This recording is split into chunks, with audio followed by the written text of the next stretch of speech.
Taking the SNAP exam is like walking into a 60-minute speed test that basically determines your chances for SIBM Pune, SCM HRD, and multiple other symbiosis colleges.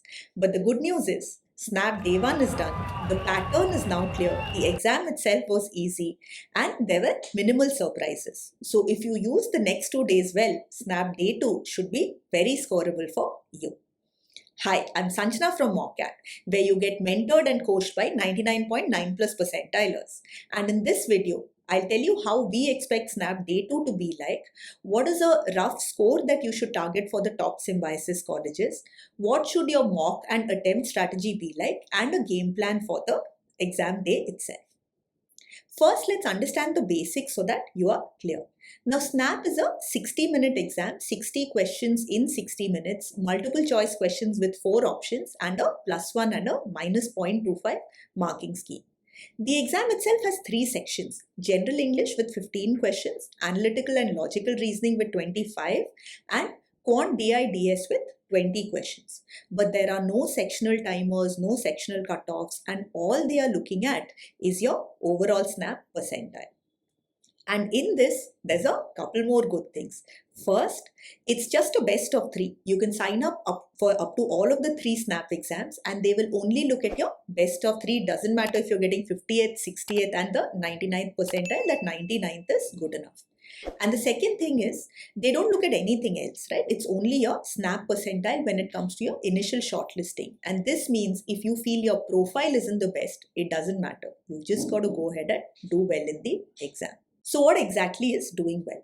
Now for the 99th percentile, we expect the required score to be a little higher this year, say about 44, 45 marks, because the day 1 exam was pretty easy. Now remember, there's no normalization across the 3 SNAP exams. So even if the second and the third exam are a little tougher, which is how it usually is, you still need to hit that score to get the 99th percentile. But please don't panic. The strategies that I'm going to tell you here will actually help you to boost your score, even if the paper turns out to be slightly tougher than day 1. So how can you get to this 45 or at least 40 plus marks?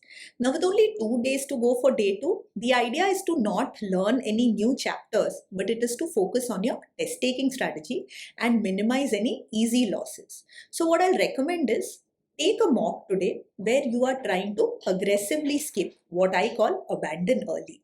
So if you read a question and it turns out to be, a little non-standard, you're not sure how to do it, or you feel it's calculation intensive or just long, just skip it. Try to skip it in the first 10 to 15 seconds itself. Make sure you get to the end of the paper and solve all the easier questions.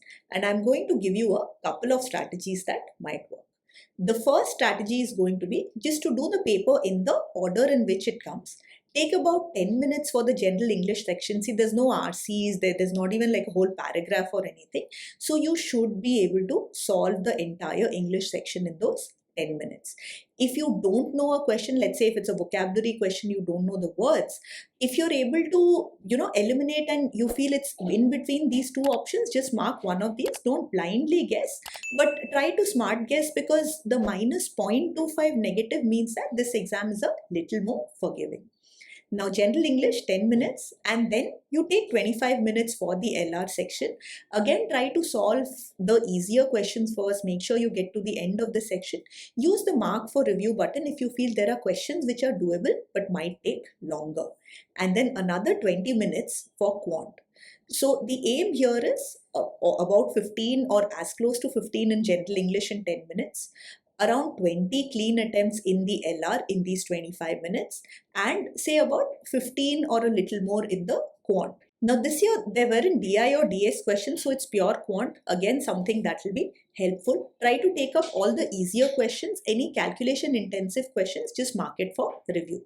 And that's where you are spending the last 5 minutes. So whatever questions you mark for review, just go to the question palette and just keep clicking on each purple question.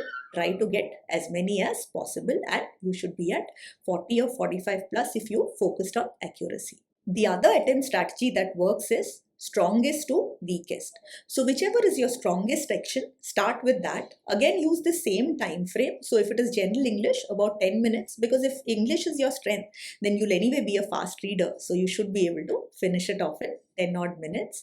You can take 1 or 2 minutes extra if needed. LR and quant also, whichever you're starting with, try to take as many minutes as there are questions. So if LR is your strength, you're trying to solve all of the LR in 25 minutes and then going to whichever is your second strongest and so on.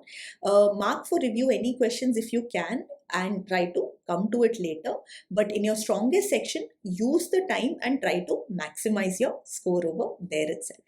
This is also something which works for students, and here again you can go for a good 40 to 45 marks if you are careful and you're avoiding silly mistakes. So you can try out mocks with both of these in fact and see which works better. And in your analysis, don't spend too much time going in depth into solutions. Rather, try to figure out these three things. Are there any silly mistakes where you are losing marks? Were there any questions that you should have actually left early on itself? And what are some areas, particularly on the quant front, that you are consistently slow in? So let's say, for example, you find that, okay, time, speed and distance or simple and compound interest are areas where you generally take a little longer. So these might be questions that you actually mark for review. So take a mock today. And if you want to change your strategy, then you can take another mock tomorrow. It's just 1 hour, so shouldn't overtire. Or if you want, you can just do 10 to 20 minute drill. So 10 minutes for verbal and 20 minutes for the other two sections. You can also take up practice in the speed verbal, speed math and speed quant that we have at Mockcat. The rest of the time can go into revising the quant formulae. And if you want to have the quant formula, if you're not a Mockcat student, just comment formula booklet and we'll send you the Mockcat formula booklet that works for SNAP as well as other MBA entrance tests. So that's about it on the practice. What should you do in the exam itself?